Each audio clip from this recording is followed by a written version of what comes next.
हरे कृष्ण कृष्ण कृष्ण हरे हरे, हरे राम राम राम हरे हरे। मुखं करोति वाचालं पंगुं लंघायते गिरिं यत्कृपातमहं वन्दे श्रीगुरुं दीनतारिणम्। हरे कृष्ण।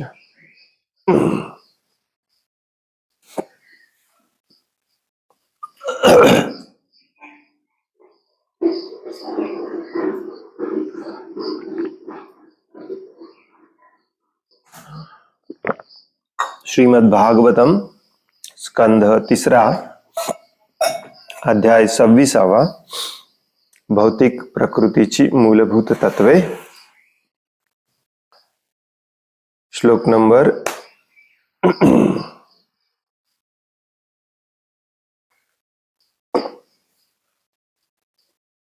53।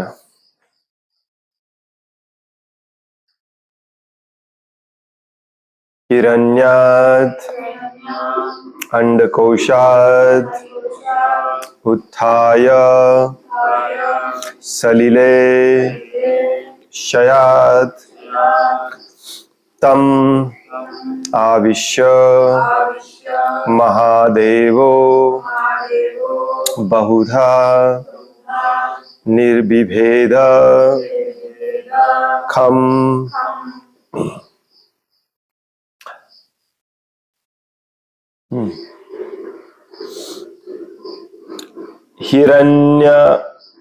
हिरण्मयाद अंडकोशात् उत्थाय सलिले शयात् तमाविश्य महादेवो बहुधा निर्विभेदकम्।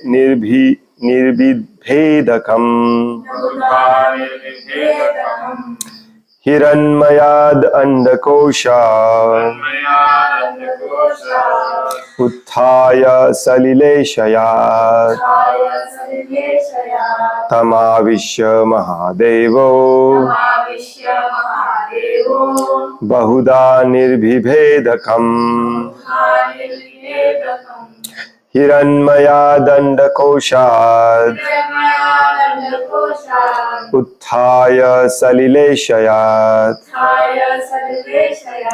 तमाविश्य महादेवो बहुधा निर्विभेदकम्।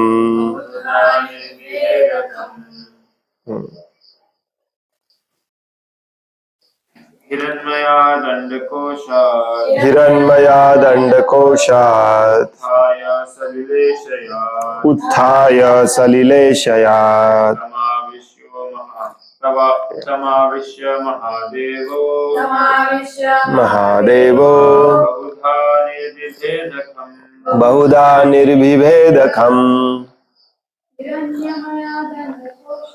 हिरण्मयाद अंडकोशात् उत्थाय सलिले शयात् तमाविश्य महादेवो बहुधा निर्विभेदकम्।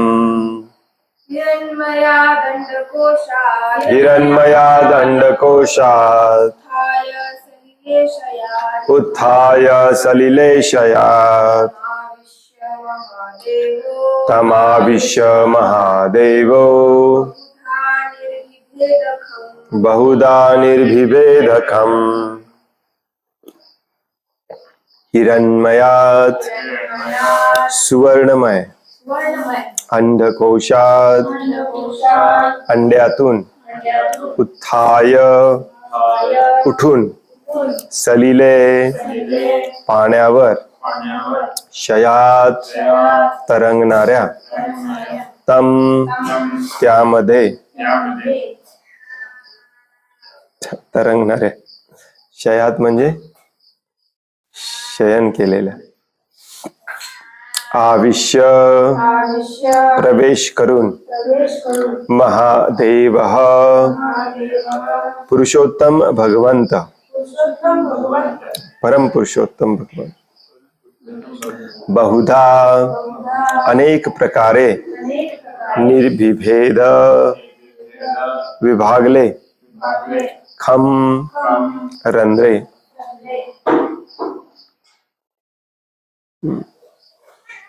भाषांतर. विराट पुरुष भगवंतांनी पाण्यावर तरंगणाऱ्या त्या सुवर्णमय अंड्यात प्रवेश करून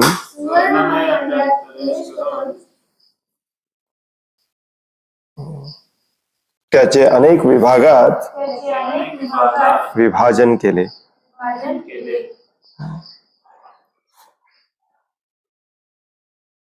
तर काल आपण इथपर्यंत येऊन थांबलो होतो जिथे सगळे घटक एकत्र आल्यानंतर हे ब्रह्मांड तयार होतं. आणि ब्रह्मांड म्हणजेच भगवंतांचं विराट स्वरूप असतं. आता हे त्याच पुन्हा डिव्हिजन्स म्हणजे विभाग, बायफर्केशन कसं होतं हे आता पुढच्या काही श्लोकांमध्ये दिलेलं आहे. त्याची सुरुवात या श्लोकाने होते. विराट पुरुष भगवंतांनी पाण्यावर तरंगणाऱ्या त्या सुवर्णमय अंड्यात प्रवेश करून त्याचे अनेक विभागात विभाजन केले. पुढच्या श्लोकात म्हटलेलं आहे निरभिध्यतास्य प्रथमम मुखम वाणी ततो भवत वाण्या वहिनरथो नासे प्राणोतो घ्राण एतयो. त्या विराट पुरुषामध्ये प्रथम मुख प्रकट झाले आणि नंतर वाणी उत्पन्न झाली. आणि त्याचबरोबर वाणीच्या अधिष्ठात्री देव अग्निदेवही वाणी समवेत प्रकट झाला. नंतर 2 नाकपुड्या विकसित झाल्या आणि त्यांच्यामध्ये घ्राणेंद्रिय तसेच प्राणवायूही प्रकट झाला.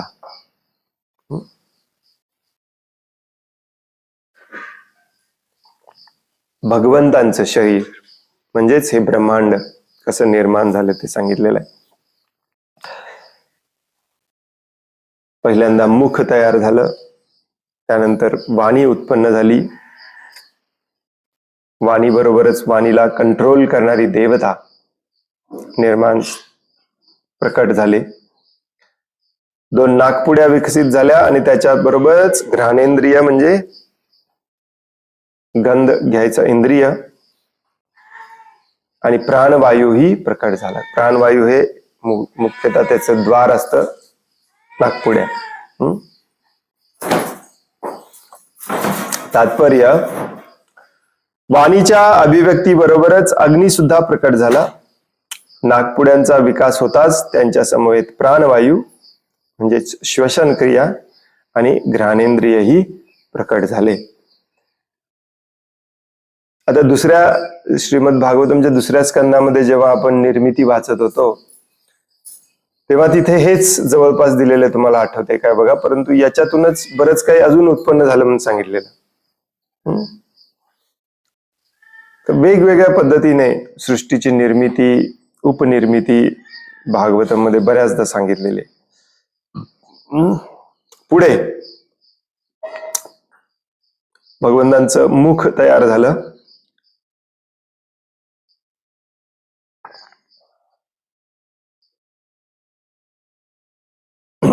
वाणी उत्पन्न झाली. वाणीची अधिष्ठात्री देवता अग्निदेव प्रकट झाले. 2 नाकपुड्या विकसित झाल्या आणि त्याच्यामध्ये घ्राणेंद्रिय आणि प्राणवायू श्वसन क्रिया निर्माण झालं. पुढे काय झालं? घ्राणाद्वायुरभिद्येताम अक्षिणी चक्षुरेतयो तस्मात् सूर्यो न्यभिद्येताम कर्णौ श्रोत्रम ततो दिशः.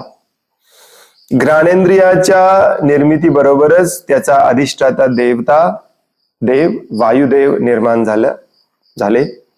त्यानंतर त्या विराट पुरुषामध्ये 2 नेत्र प्रकट झाले आणि त्यामध्ये चक्षुर इंद्रिय प्रकट झाले. चक्षुर इंद्रियाच्या प्राकट्याबरोबरच त्याचा अधिष्ठाता देव सूर्य निर्माण झाला. पुढे त्या विराट पुरुषाच्या ठिकाणी 2 कान उत्पन्न झाले आणि त्यामध्ये श्रवणेंद्रिय निर्माण झाले. श्रवणेंद्रिय प्रकट होत असतानाच विविध दिशांवर अधिकार असणाऱ्या दिक्देवता उत्पन्न झाल्या.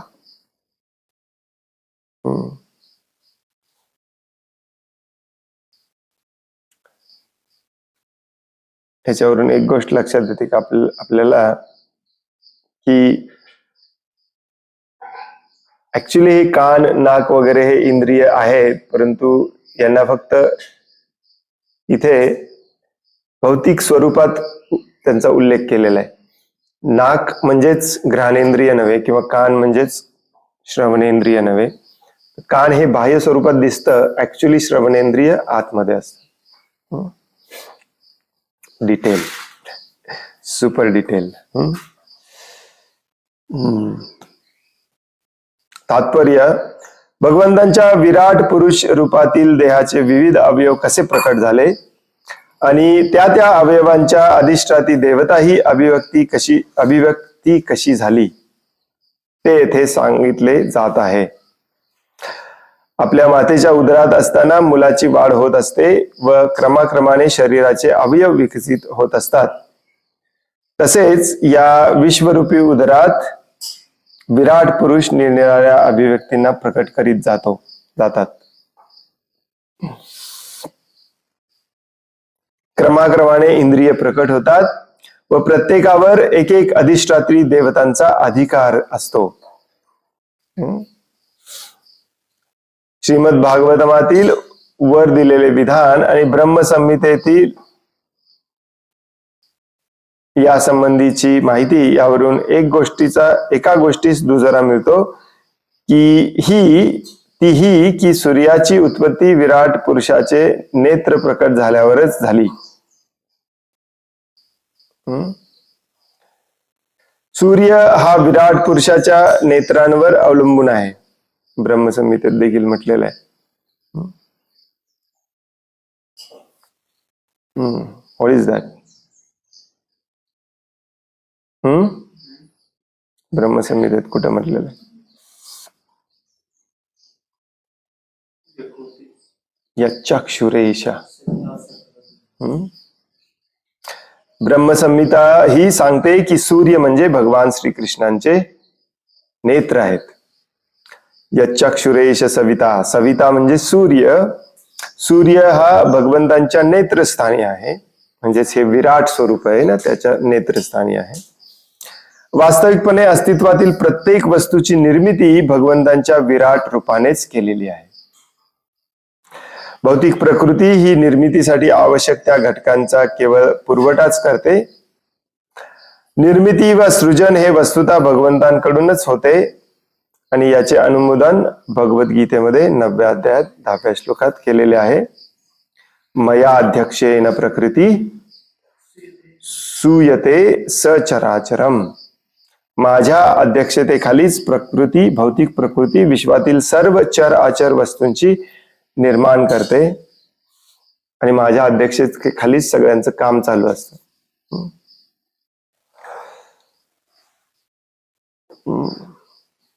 पुढच्या श्लोकामध्ये भगवान कपिलदेव म्हणतात, निर्विभेद विराजस्त्वग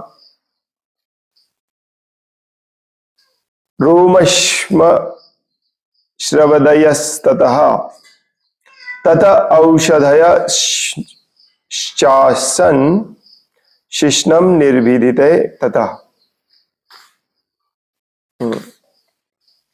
निर्विभेद म्हणजे प्रकट होणे.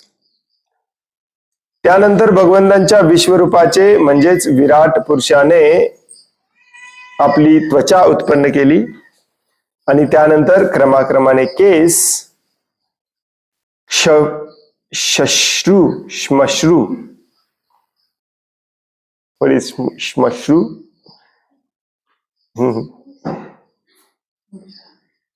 श्मश्रू शला म आणि श्रू, श्मश्रू म्हणजे मिशा.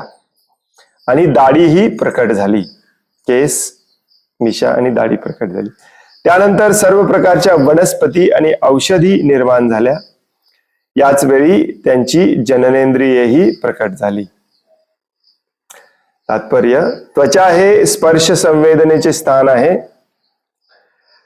वनस्पती व औषधी द्रव्ये यांच्या निर्मितीवर नियंत्रण करणाऱ्या देवताच स्पर्शेंद्रियाचे नियंत्रण करणाऱ्या अधिष्ठात्री देवता आहेत. पुढे, रेतस्तस्मादाप आसन निरभिद्यत वै गुदम गुदाद आपानपानाच मृत्युर्लोक भयंकर. यानंतर वीर्य म्हणजे प्रजनन शक्ती आणि जलाची अधिष्ठाती देवता या दोन गोष्टी प्रकट झाल्या. पुढे गुदा आणि उत्सर्जनेंद्रिय निर्माण झाले आणि त्याचबरोबर संपूर्ण ब्रह्मांडामध्ये भय उत्पन्न करणारा मृत्यूदेव निर्माण झाला.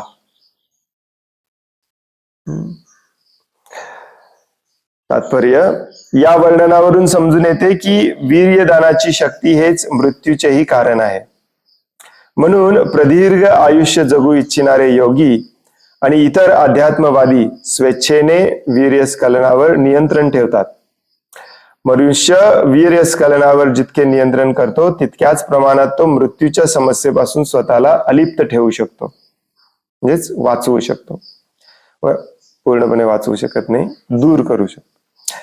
या पद्धतीने 300 ते 700 वर्षापर्यंत जीवन जगणारे अनेक योगीजन आजही आहेत. हिमालयामध्ये जाऊन याचा अभ्यास करत असतात. तुम्हाला बघायचं असेल तर 12 वर्षातून एकदा ते कुंभमेळ्यामध्ये येतात, ते बघू शकता. श्रीमद भागवतमात ही स्पष्टपणे म्हटले आहे की वीर्यपतन होऊ देणे हे भयंकर मृत्यूचे कारण आहे. मनुष्य जितक्या प्रमाणात लैंगिक सुखाच्या आहारी गेलेला असतो तितक्याच प्रमाणात त्याचा अकाली मृत्यू होण्याची शक्यता असते. मॉडर्न सायन्स याला मान्य करत नाही, परंतु सांख्य तत्वज्ञानामध्ये अगदी ठामपणे हे सांगितलेलं आहे. पुढे, हस्तौच निरभिद्येताम बलम ताभ्याम ततः स्वराट पादौच निरभिद्येताम गतिस्ताभ्याम ततो हरी. त्यानंतर विराट पुरुषाचे दोन्ही हात प्रकट झाले आणि त्याचबरोबर वस्तू पकडण्याची व सोडून देण्याची शक्तीही प्रकट झाली. इंटरेस्टिंग. हाताचं काम तेच असतं, वस्तू पकडणे किंवा सोडून देणे. त्यानंतर इंद्राची उत्पत्ती झाली. पुढे पाय प्रकट झाले आणि त्याचबरोबर हालचालीची प्रक्रिया प्रकट झाली. जसं हाताचं काम असतं वस्तू पकडणे किंवा सोडून देणे, पायाचं काम असते हालचाल करणे. आणि त्यानंतर भगवान विष्णू आविर्भूत झाले. पायाचे कंट्रोलर आहेत भगवान विष्णू.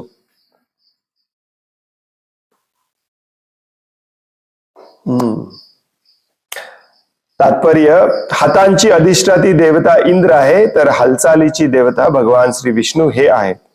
विराट पुरुषाचे पाय प्रकट झाल्यानंतर श्री विष्णू आविर्भूत झाले.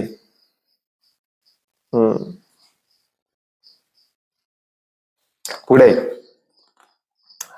नाड्योस्य निरभिद्यन्त ताभ्यो लोहितमाभृतम नद्यस्ततः समभवन उदरम निरभिद्यत. या सगळ्या श्लोकांमध्ये एक शब्द पुन्हा पुन्हा येतोय बघा, निरभिद्यता. निरभिद्यता म्हणजे प्रकट होणे. त्यानंतर विराट पुरुषाच्या रक्तवाहिन्या प्रकट झाल्या आणि त्यामध्ये लाल पेशी व रक्त निर्माण झाले. त्याचबरोबर रक्तवाहिन्यांच्या अधिष्ठाती देवता नद्या उत्पन्न झाल्या आणि पुढे उदर ही व्यक्त झाले. उदर म्हणजे पोट. नद्या ह्या रक्तवाहिन्यांचे अधिष्ठाती देवता आहेत. तात्पर्य, रक्तवाहिन्यांना नद्यांची उपमा दिलेली आहे. विराट पुरुषामध्ये जेव्हा रक्तवाहिन्या प्रकट झाल्या तेव्हा विविध ग्रह लोकांमध्ये नद्या प्रवाहित झाल्या. नद्यांची अधिष्ठाती देवता हीच मज्जासंस्थेची ही अधिष्ठाती देवता आहे. आयुर्वेदिक उपचार पद्धतीत अस्थिर मज्जासंस्थेच्या विकाराने रोगग्रस्त झालेल्या लोकांना वाहत्या नदीच्या प्रवाहात बुडी मारून स्नान करण्यास सुचवले जाते.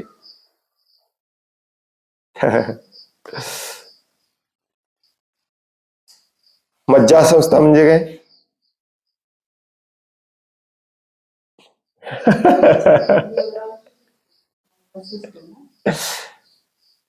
सना माताजींच्या व्याख्येप्रमाणे ज्या संस्थेमध्ये मज्जा केली जाते त्याला मज्जा. नर्वस सिस्टीम, नर्वस सिस्टीमचे जे आजार असतात त्यांच्या अधिष्ठाती देवता नद्या असते आणि नद्यांचे जे कंट्रोलर असतात ते देवता असतात.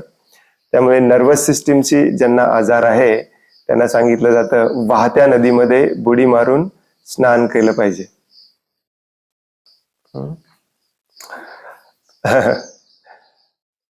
पुढे क्षुप्तिपासे ततस्याताम समुद्रस त्वेतयोरभूत अथास्य हृदयं भिन्नम हृदयान्मन उत्थितम.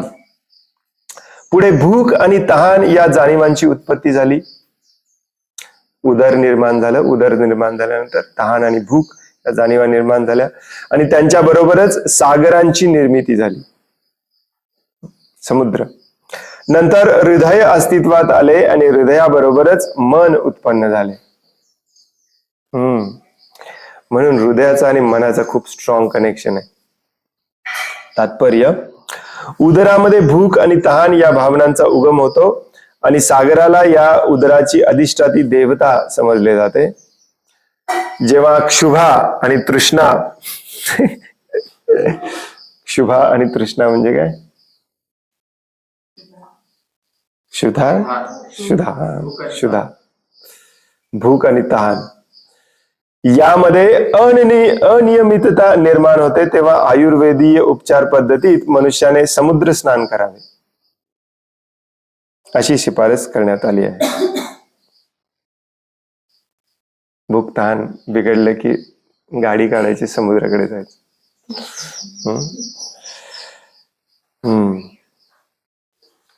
पुढे हे सगळ्याचा अर्थ काय की हे भगवंतांचं विराट स्वरूप कसं निर्माण होत आहे त्याचं वर्णन दिलेलं आहे. तशीच आपली पण निर्मिती होत असते गर्भधारणेनंतर स्टेप बाय स्टेप. आणि जसं हे देवता निर्माण होतात प्रत्येक इंद्रियाला, प्रत्येक अवयवाला कंट्रोल करणारे, त्या देवता आपला हात कंट्रोल करत नाहीत. एक्झॅक्टली काय कंट्रोल करतात? या हाताने काय काम केलं जातं ते कंट्रोल करतात. डोळ्यांनी जे बघितलं जातं ते कंट्रोल करतात. नाकाने जे बघितलं, वास घेतला जातो ते कंट्रोल करतात. म्हणजेच काय, कोणालाही अनलिमिटेड इंद्रिय तृप्तीची परवानगी इथे नाही आहे. त्याच्यासाठीच या देवी देवता निर्माण केलेल्या असतात, प्रत्येक इंद्रिय आणि इंद्रिय विषयांवरती कंट्रोल ठेवणारे. आणि या सगळ्यांचं खूप सायंटिफिक रिलेशनशिप आहे सगळ्या आपल्या ज्ञानाशी. प्रभुपाद दरवेळेला इथे आयुर्वेद सांगतायत, कारण आयुर्वेद हे वेदातूनच आलेलं आहे की हे शरीर जे आपल्याला मिळालेलं आहे ते चांगलं व्यवस्थित ठेवायचं कसं याचा ज्ञान म्हणजे आयुर्वेद. आयुर्वेद, वेद म्हणजे ज्ञान आणि आयु म्हणजे आयुष्य. आयुष्य वाढवायचं ज्ञान किंवा आयुष्य व्यवस्थित टिकवून ठेवायचं ज्ञान. या सगळ्याचा एकमेकांशी खूप स्ट्रॉंग संबंध आहे. मॉडर्न सायन्स याला मान्य करत नाही, मेडिकल सायन्स, परंतु अशा बऱ्याच घटना असतात ज्या त्या अवयवांच्या देवी देवतांना आपण जर प्रामाणिकपणे प्रार्थना केली तर तो आजार बरा होतो. ऑफकोर्स तो प्रामाणिकपणा असायला पाहिजे. आणि म्हणून बऱ्याचदा अशा गोष्टी सांगितलेल्या असतात आयुर्वेदामध्ये किंवा शास्त्रामध्ये जे आपल्याला वाटतात विचित्र, परंतु ते खरे असतात. की इथे जाऊन अशा अशा प्रकारची पूजा करा म्हणजे तुमची ही व्याधी जाईल. खरं असतं ऍक्च्युली. ऑफकोर्स आता याचं ज्ञान राहिलेलं नाहीये लोकांना. आजकाल आयुर्वेद हा सेम टू सेम ऑलोपॅथीच झालेला आहे, मॉडर्न सायन्सच झालेला आहे. इनफॅक्ट आयुर्वेदिक जे डॉक्टर शिकतात ते प्रॅक्टिस अलोपॅथीचीच करतात, किंवा जरी प्रॅक्टिस आयुर्वेदाची करण्यासारखं ते दिसत असलं तरी ती ऍक्च्युली अलोपॅथीच असते. तुम्हाला जर ऍसिडिटी झाल्यानंतर लिंबू पाणी प्या हे सांगणे हे आयुर्वेद नाही आहे. बऱ्याच जणांना वाटतं हे आयुर्वेद आहे. हे ऍक्च्युली मॉडर्न सायन्सच आहे. मॉडर्न सायन्स तुम्हाला लिंबू पाण्याच्या ऐवजी लिंबूचं सत्व काढून एक लिंबूची गोळी देते. दोन्ही सेमच आहेत. मग आयुर्वेद म्हणजे काय? आयुर्वेदाचा अर्थ असतो वात पित्त कफाचा अभ्यास करून मुळापासून नष्ट कसं करायचं आणि ते पुन्हा होऊ नये याचं मार्गदर्शन कसं करायचं, त्याला आयुर्वेद म्हणतो. घरेलू नुसके म्हणजे आयुर्वेद नव्हे. हे औषध घ्या म्हणजे आयुर्वेद नव्हे. याचा अर्थ असा नाही की आपण घरेलू नुसके घेतले नसले पाहिजेत. पहिल्यांदा प्राधान्य त्यांना दिलं पाहिजे मॉडर्न गोळ्या औषधं घेण्यापेक्षा.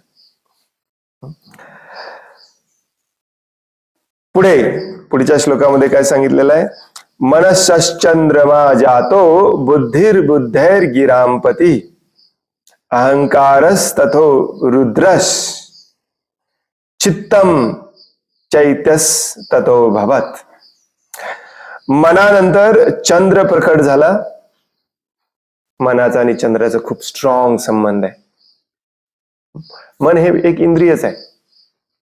हृदय अस्तित्वात आलं, त्यानंतर मन अस्तित्वात आलं, मनानंतर चंद्र प्रकट झाला, त्यानंतर बुद्धी उत्पन्न झाली आणि बुद्धीनंतर ब्रह्मदेव प्रकट झाले. बुद्धीला कंट्रोल करणारे कोण आहेत? ब्रह्मदेव. तदनंतर त्यानंतर मिथ्या अहंकार प्रकट झाला आणि पुढे कोण प्रकट झालं? मिथ्या अहंकाराला कंट्रोल करणारे देवता शिवजी, शंकर प्रकट झाले.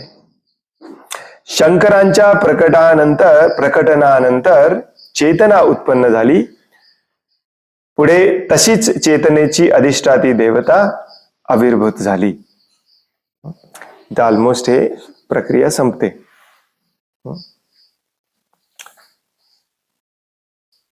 हळूहळू सगळं निर्माण झालेलं सांगितलं. इंग्लिशमध्ये प्रभुपाद शंकर लिहितात, शिवजी लिहितात, लॉर्ड शिवा. यांनी शंकर का केले माहिती नाही. तात्पर्य, मनाच्या उत्पत्तीनंतर चंद्र प्रकट झाला आणि म्हणूनच चंद्रच मनाची अधिष्ठाती देवता आहे हे यावरून सूचित होते. त्याचप्रमाणे बुद्धीनंतर प्रकट होणारे ब्रह्मदेव हे बुद्धीचे नियंत्रक देव आहेत आणि मिथ्या अहंकारानंतर प्रकट होणारे भगवान शिवजी हे मिथ्या अहंकाराचे नियंत्रक देवता आहेत. दुसऱ्या शब्दात येथे सूचित केले आहे की चंद्रदेव हे सत्वगुणामध्ये, ब्रह्मदेव रजोगुणामध्ये, तर शिवजी तमोगुणामध्ये आहेत. अहंकार हा तमोगुणामध्ये असतो. मिथ्या अहंभावाच्या निर्मितीनंतर चेतनेचे प्रकटीकरण होणे हे सूचित करते की भौतिक चेतना ही प्रारंभापासूनच तमोगुणाच्या प्रभावाखाली आहे. आणि मग ही चेतना निर्माण होते. याचाच अर्थ 3 गुणांच्या खाली ही चेतना असते. आणि म्हणूनच मनुष्याने चेतनेचे शुद्धीकरण करून स्वतःला शुद्ध केले पाहिजे. ही शुद्धीकरणाची प्रक्रियाच कृष्ण भावना म्हणून ओळखली जाते. चेतनेचे शुद्धीकरण होताच मिथ्या अहंकार नष्ट होतो. देहालाच आत्मा समजणे म्हणजे मिथ्या तादात्म्य व मिथ्या अहंकार होय, ज्याला देहात्मबुद्धी म्हटलं जातं. आता ह्याचा सिक्वेन्स लक्षात ठेवला आपल्याला किंवा पुढचा सिक्वेन्स आपोआप लक्षात येतो की आपल्याला जाताना हे याच सिक्वेन्स मध्ये सगळं सोडून जायचंय. चेतना शुद्ध करायची, अहंकार नष्ट होतो, बुद्धी शुद्ध होते, मन शुद्ध होतं, हृदय शुद्ध होतं, तहान भूक याची जाणीव बंद होते. असं स्टेप बाय स्टेप बॅकवर्ड जातो आपण. श्री चैतन्य महाप्रभू यांचे अनुमोदन आपल्या याचे अनुमोदन आपल्या शिक्षाष्टकमामध्ये करतात. ते म्हणतात की हरे कृष्ण महामंत्राचे कीर्तन करण्याचा सर्वप्रथम परिणाम म्हणजे चेतना किंवा मनरूपी आरशावरील धूळ निघून जाते, चेतना शुद्ध होते.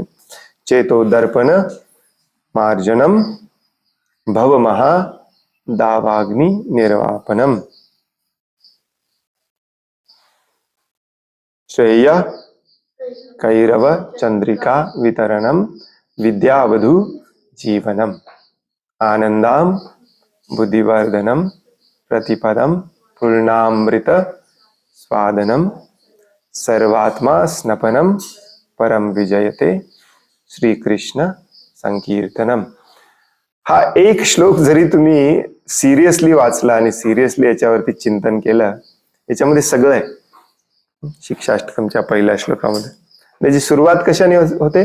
चेतो दर्पण मार्जनम. हे चित्तावरचं जे दर्पण आहे त्याची धूळ घालवणे म्हणजे चेतना शुद्ध करणे. कशापासून शुद्ध करणे? तमोगुणापासून आणि रजोगुणापासून शुद्ध करणे.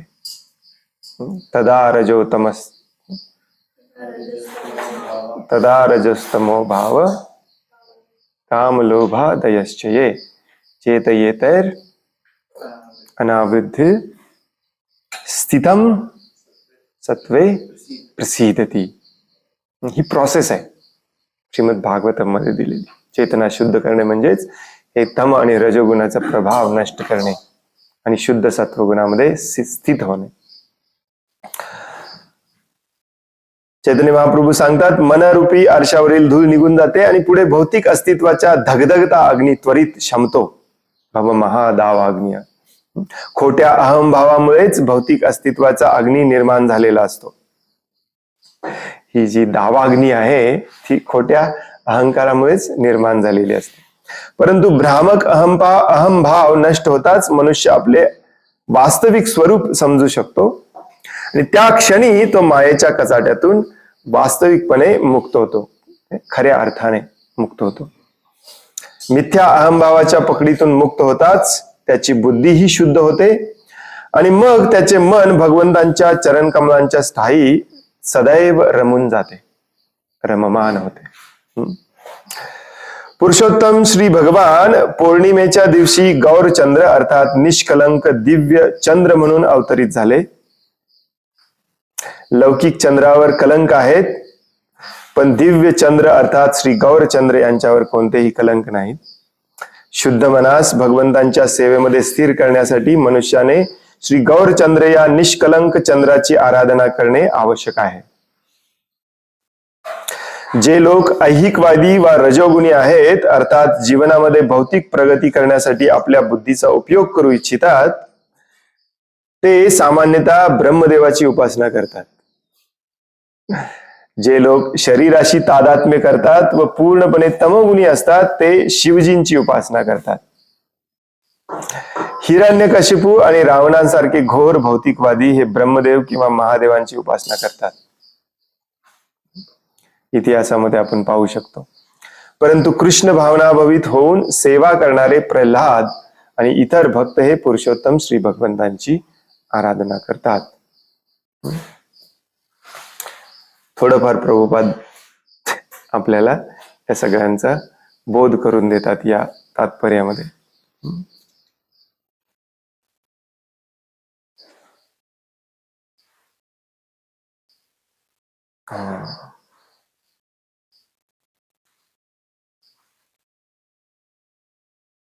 पुढचे काही श्लोक खूप इंटरेस्टिंग आहेत.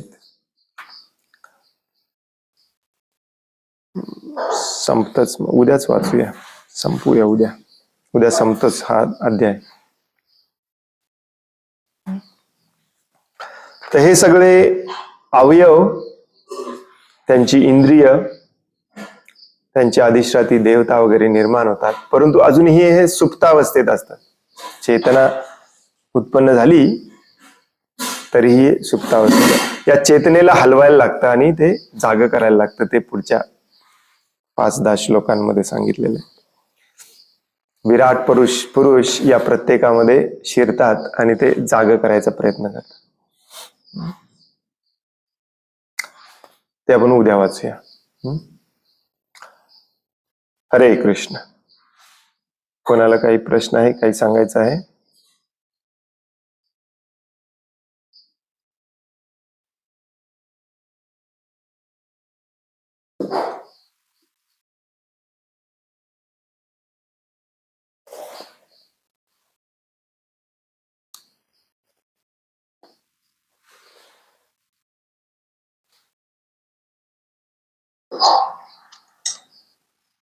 हरे कृष्ण.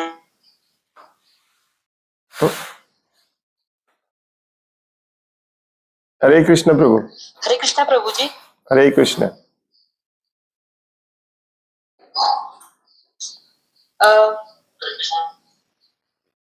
प्रभुजी, आता तुम्ही सांगितलं की भगवान शंकर आणि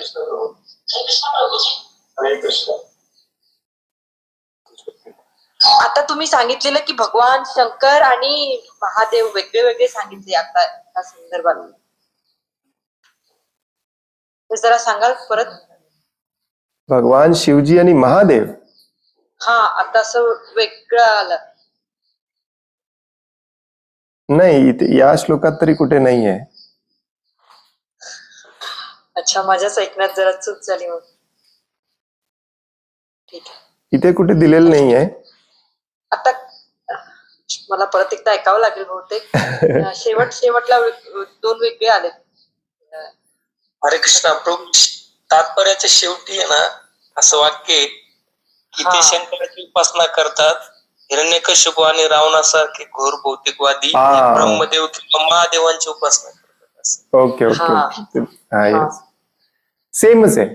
ते मराठी ट्रान्सलेशन करताना ते तसं केलंय, पण मला वाटतं इंग्लिश मध्ये शिवजीच लिहिलेलं असणार आहे सगळीकडे. हे मराठी ट्रान्सलेशन वाले जरा जादा डोकं चालवतात स्वतः. इंग्लिश मध्ये प्रभुपाद सगळीकडे शिवजीच लिहितात. कधीही शंकर लिहित नाहीत, महादेव लिहित नाहीत, सगळीकडे शिवजीच लिहितात. आणि प्रभुपाद खूप छानपणे इंग्लिश मध्ये सगळीकडे लॉर्ड शिवा असं लिहितात. कधीच नुसतं शंकर किंवा नुसतं महादेव असं लिहित नाहीत. हे भाषांतर खूप चुकीचं झालंय बऱ्याच ठिकाणी. एकच असतं. शिवजींची वेगवेगळी नाव आहेत. महादेव, शंकर, शिवजी, सदाशिव, शंभो, ही सगळी शिवजींची नाव आहेत. काही त्यातले अवतार आहेत. त्याचा डिटेल अभ्यास मला नाही आहे, परंतु शिवजींचे काही अवतार असतात, त्यांची पण नावं असतात. रुद्र अवतार वगैरे.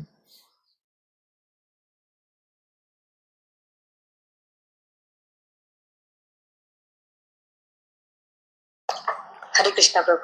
हरे कृष्ण.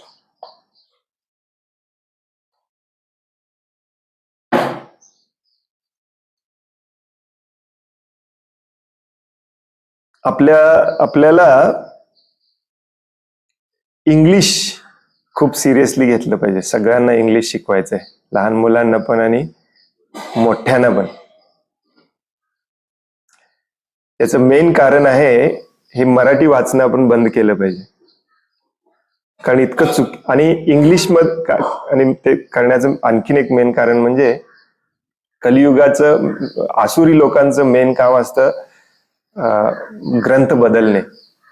प्रभुपादांची पुस्तकं ऑलरेडी बदलायला सुरू केलेले आहेत. इंग्लिश देखील बदललेले आहेत. त्यामुळे ओरिजिनल प्रभुपाद असताना 1972 ला जे पब्लिश झालेले ते आपण खऱ्या अर्थाने वाचले पाहिजे. त्यासाठी आपल्या मुलांना आणि मोठ्यांना पण इंग्लिश शिकवलं पाहिजे. गुरुकुलमध्ये एक सेपरेट क्लास मोठ्यांसाठी English, ABCD. A for apple, A for Arjun, A for apple. हरे कृष्ण. भगवद्गीतेत मला माहिती आहे एक्झॅक्टली कुठे कुठे बदललंय आणि काही काही बदल जे खूप डेंजरस बदल आहेत ते मी सांगतो, परंतु भागवतम मधले बदल लक्षात ठेवायचं खूप कठीण आहे, एवढं मोठं असल्यामुळे. आणि चैतन्य चरितामृतातल्या आदिलीला मध्ये पण बदलले, पुढचे 2 अजून बदलायचे.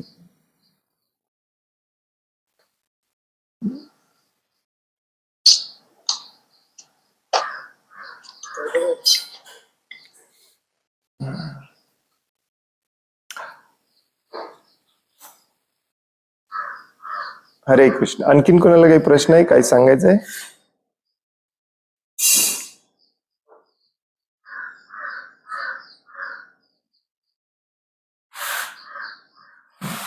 खूप खूप धन्यवाद. वांछा कल्पतरो वयश्च कृपा सिंधुभ्य एव च पतितानां पावनेभ्यो वैष्णवेभ्यो नमो नमः. अनंत कोटि वैष्णव वृंद की जय. वैष्णव ठाकुर शिल प्रभुपाद की जय.